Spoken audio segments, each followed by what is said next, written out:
Perempuan itu harus bekerja beberapa kali lipat lebih keras untuk mencapai hasil minimal yang laki-laki dapatkan. Hai. Halo, perkenalkan, namaku Anis dan aku adalah salah satu perupa yang saat ini ikut berpartisipasi dalam pameran Sciencescape Shattering Impression di Achieve Art Space. Halo semuanya, saya Kumala Hayati, seniman tekstil dari Pontianak, sekarang sedang berkarya di Yogyakarta. Halo, nama aku Afrodita Wibowo, biasa dipanggil Dita. Aku seniman yang suka main-main paper cutting juga nyulam. Aku asal dari Rembang tapi stay di Jogja. Pertanyaan boleh pilihan ganda gak? Posisi aku sudah berkeluarga ya, jadi lebih ke prioritas mana mengerjakan rumah, mana mengerjakan karya. Belum lagi setelah itu aku harus tanggung jawab buat mamerin karya aku gitu. Karya aku nggak boleh stay di rumah aja kan. Mungkin bagi orang lain belum terlihat, tapi buatku cukup menantang dalam membagi waktunya itu. Wow. Apa sih tantangannya? Porsi kali ya, karena banyaknya seniman laki-laki, jadi terkadang porsi seniman perempuan itu tidak sebanyak itu gitu. Jadi kesempatannya juga mulai sedikit berkurang, tapi kayaknya sekarang udah mulai lebih baik. Kalau menurut aku banyak sekali dan ini sebenarnya adalah salah satu ugly truth yang harus kita terima bersama dan harus kita akui bahwa di industri apapun gak bisa dipungkiri, entah di seni atau dimanapun, perempuan itu harus bekerja beberapa kali lipat lebih keras untuk mencapai hasil minimal yang laki-laki dapatkan. Menurut setuju gak? Dan sebenarnya permasalahan perempuan itu sangat kompleks ya, dari tantangan secara biologis, secara menstruasi aja deh. Laki-laki nggak merasakan menstruasi. Dan permenstruasi itu bisa kondisinya bisa sangat berbeda bagi setiap perempuan.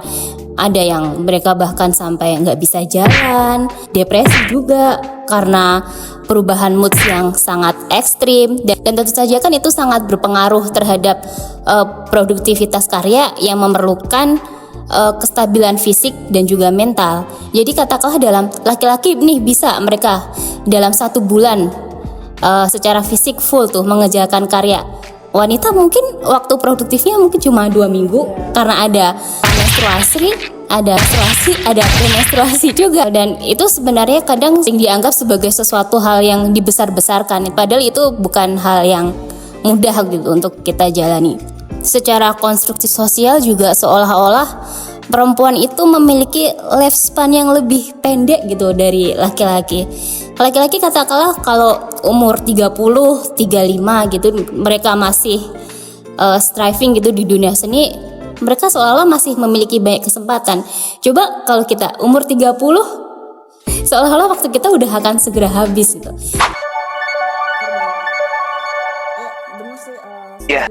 Karya perempuan bagus, kita akan dinilai, oh itu karena dia perempuan, itu karena dia cantik, atau itu karena dia menarik. Kita selalu punya stereotip bahwa perempuan itu spesial dalam menampilkan sesuatu. Tapi saat kita tidak berhasil, mereka akan bilang, oh ya karena perempuan makanya gak berhasil, terus mending di rumah aja deh jadi trophy wife. Jadi tidak ada lagi seniman bahwa oh kamu seniman perempuan bahwa dan saya seniman laki-laki. Jadi kalau kita sudah posisinya ibu rumah tangga ya, tapi banyak teman-temanku perempuan yang bukan cuman bisa survive tapi bisa membuktikan di dunia seni kalau mereka berhasil. Beruntungnya mungkin cara yang bisa aku pelajari adalah mereka membuat support system gitu di sekitar dia. Paling dekat adalah keluarga, paling dekat adalah suami, anak-anak. Ketika support system itu semuanya mengerti dan mendukung, juga bisa nge-push kita dan karya kita sebagai seniman. Di dunia di kita seperti ini, yang namanya validasi dan pengakuan itu sesuatu yang sangat bias ya gitu. Aku mungkin dulu karena mengawalinya di tahun-tahun sebelum mungkin media sosial sebesar sekarang ya, jadi ketika kita ingin mencari validasi itu kita harus mencari info open call dari teman ke teman, kemudian kita bikin pameran bareng, kemudian kita submit karya dan itu pun belum tentu lolos, atau kita membuat pameran sendiri dan akhirnya dananya itu kita danai dari hal-hal dari luar seni, entah kita membuat proyek apa untuk kemudian dapat menyewa gedung dan pameran gitu. Ya pada akhirnya sebenarnya pengakuan itu ketika kita melakukan hal secara konsisten, orang akan melihat dan menghargai itu kok gitu. Butuh pertanyaan tidak menemukan jawaban. Nggak. Aku nggak bisa apa ya, nggak bisa mengeneralisasikan semuanya itu bahwa kalau perempuan begini, laki-laki begini gitu. Tapi beberapa kali sering lihat karya ketika aku belum tahu siapa yang bikin, ceritanya menceritakan sesuatu lebih deep, merasa lebih dalam, itu ternyata itu perempuan gitu. Kebanyakan dari apa yang aku rasa, terus oh ini yang bikin perempuan. Mungkin karena sensitivitas perempuan lebih tinggi daripada laki-laki ya. Akhirnya ya, itu memang tidak terlihat dari bentuk ya menurut aku. Karena ada beberapa seniman perempuan yang bentuk karyanya tegas, kasar, seolah-olah yang membuat itu laki-laki. Tapi juga ada seniman laki-laki yang membuat karya halus, bentuk garisnya feminis, itu bisa jadi yang buat laki-laki juga. Dan menurutku ya balik lagi ke penataan konsep karyanya. Biasanya bisa dilihat alur cerita dari yang ingin diangkat itu berasal dari siapa sih gitu. Biasanya seniman perempuan itu lebih personal ya, dan juga peran dia itu sangat multi layer karena dia menjadi seorang anak, seorang kekasih, seorang ibu. Dia fase hidupnya juga banyak. Tere, aku ngerasa dia salah satu seniman perempuan yang vokal, terus juga karyanya kuat banget, banyak ngebahas tentang perempuan juga. Terus lagi Mbak Tere kalau nggak salah di grafis Minggiran ya, itu juga kan kebanyakan anak grafis laki-laki. Perempuan itu kayaknya aku nggak bisa nyebutin nama lain ya selain Mbak Tere yang aku tahu. Maria Tri Sulistiani atau Ria Peppermoon. Kalau masalah karyanya udah nggak usah diomongin lagi. Sudah mendunia di mana-mana. Aku mengagumi dia bukan hanya sebagai seniman, tapi sebagai manusia seutuhnya gitu. Kesannya bukan hanya sebagai seniman, dia oke sebagai ibu, menyenangkan sebagai sahabat, sebagai istri sangat aduhai. Part-part dalam hidupnya tuh buatku cukup inspiring gitu. Jadi kayak menemukan keseimbangan di tiap layer-layer hidupnya. Itu seniman keramik yang masih aktif berkarya sampai sekarang, yang juga kebetulan pengajar saya ada Ibu Dona Prawira Arisuta. Ya, kayak saya selalu kagum dengan perempuan-perempuan yang menjalankan berbagai peran gitu dalam hidupnya secara bersamaan gitu, sebagai seorang ibu, sebagai seorang seniman, sebagai seorang pengajar gitu, dan jalan saya bersamaan. Dan juga medium yang dipilih, medium keramik itu kan bukan sebuah medium yang mudah ya, karena resiko gagalnya itu lebih besar dibandingkan dengan bentuk karya seni yang lain gitu. Dan itu masih beliau konsisten lakukan sampai sekarang. Itu adalah hal yang sangat menginspirasi saya. Kalau sebuah komunitas yang dideklarasikan gitu atau ada kartu anggotanya gitu, belum ya. Setidaknya ada beberapa kelompok pameran. Aku sempat 2 kali itu berkolaborasi dengan kelompok seniman perempuan di Jogja, Bumbon. Kebanyakan adalah seniman perempuan senior, tapi mereka juga aktif gitu, seperti scouting talent-talent perempuan baru gitu. Jadi mereka juga berusaha untuk membantu lah seniman-seniman perempuan baru dan membimbing dalam proses pengkaryaan dan juga melibatkan dalam beberapa proyek juga. Aku sih sejauh ini belum ada, tapi aku nggak formal gitu, tapi aku dapat sekumpulan teman-teman yang kebetulan perempuan semua tuh malah waktu kita disatukan dalam pameran, salah satunya ini kan, aku malah baru ngeh kalau ternyata ini 13 ya? 14. Kita 14 seniman perempuan semua. Sebelumnya juga pernah perempuan semua gitu. Jadi kayak biasanya malah disatuin dari event-event pameran bareng gini, terus kenalan, terus dilanjut di DM, di WhatsApp, ya itu, terus saling ngumpul, main ke rumah, main bareng. Tapi enggak ini sih, enggak yang formal gitu, yang fun ngumpul.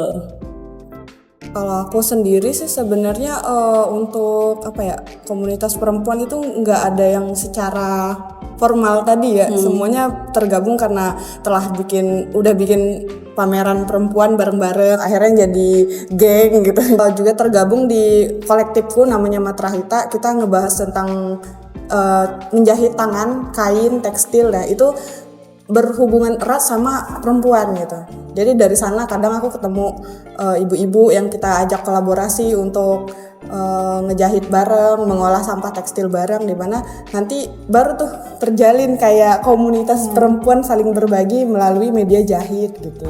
Sebenarnya sedikit banyak iya ya, karena relasi itu menurutku salah satu hal yang paling powerful ya di dunia seni, apalagi kalau misalnya kita sama-sama perempuan, terus juga punya kolektif atau kelompok seni yang bisa buat saling berbagi info, itu sangat berpengaruh sih menurutku.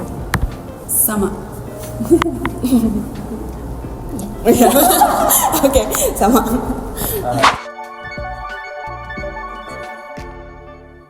Kalau aku sekarang sedang ada mini residensi dari kolektifku, itu kita menjahit bareng sama ibu-ibu. Di sana aku baru menyadari bahwa peran wanita itu penting dalam kehidupan bahkan ya.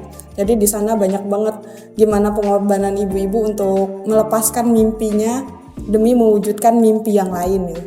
Contohnya kayak dia pengen jadi seniman tapi terhalang oleh pernikahan, terhalang oleh suami yang patriarki, terus terhalang sudah punya anak, jadi dia merelakan mimpi besarnya untuk mewujudkan mimpi baru sebagai ibu yang baik, ibu yang bisa memberikan mimpi lagi ke anaknya. Itu waktu saya ada sebuah proyek bersama salah satu dosen saya, proyek batik, dan pada saat itu beliau mengajak saya untuk berkolaborasi, memberikan saya sebuah pelajaran gitu, bahwa ya sebenarnya semangat untuk berkarya dan kemampuan untuk belajar gitu pada akhirnya tidak dibatasi oleh usia. Asik. Mungkin sebelum pandemi lah, 2 tahun sebelum pandemi, aku mendongeng bersama Kak Ayo Dongeng di acara Pesta Boneka di Jogja. Nah, pada dasarnya waktu aku berkarya itu kan juga bercerita ya, sedang menceritakan apa yang aku pikirin, apa yang aku rasain, tapi medianya kertas atau medianya benang dengan menyulam. Tapi ini tantangannya adalah bercerita live di depan anak-anak. Jadi untuk orang yang agak pemalu lagi kayak percaya kan? Percaya. Jadi itu cukup jadi pengalaman yang cukup menyenangkan ya. Kayak udah apa gitu ngasih pesannya. Kalau belajar dari pengalaman aku ya, berkarya aja dulu gitu. Jadi saat kita berkarya, kita lebih mengenal diri kita sendiri. Saat kita sudah mencoba beberapa kali sampai banyak, kita sudah mengenal karya kita sendiri. Sehingga saat kita sudah kenal diri sendiri, tahu karya kita sendiri, kita jadi lebih pede untuk memamerkan karya kita ke orang lain. Jangan nakal ya. Iya, jangan nakal. Terus semangat. Karena rintangannya tidak mudah, jalannya tidak mudah, setiap orang punya halangannya masing-masing. Terus berkarya, karena aku rasa dan percaya kalau misalnya kita percaya sama apa yang kita buat, apa yang kita lakukan, kita akan mendapatkan hasil yang sepadan sama usahanya. Jalani aja apa yang ada di hadapanmu saat ini, entah itu kamu ingin berkarya, ingin bekerja, dan berkarya itu tidak hanya terpaku pada untuk menghasilkan sebuah karya fisik ya. Proses untuk melihat kehidupan, mengenal dirimu itu juga bagian yang paling penting gitu, paling vital gitu dalam berkarya. Dan juga ketika kamu mulai merasa rendah diri, nggak pede, yakin aja semua orang di luar sana juga sama kok kayak kamu. Untuk teman-teman semuanya, jangan lupa untuk mengunjungi pameran kolektif kami yang berkolaborasi dengan Achieve Art Space bertajuk Sandscape Shattering Impression. Sampai Agustus. Jangan lupa apresiasi karya-karya seniman perempuan dan ketemu kita di pameran-pameran lainnya. Jangan lupa. Yang tadi temenku bilang.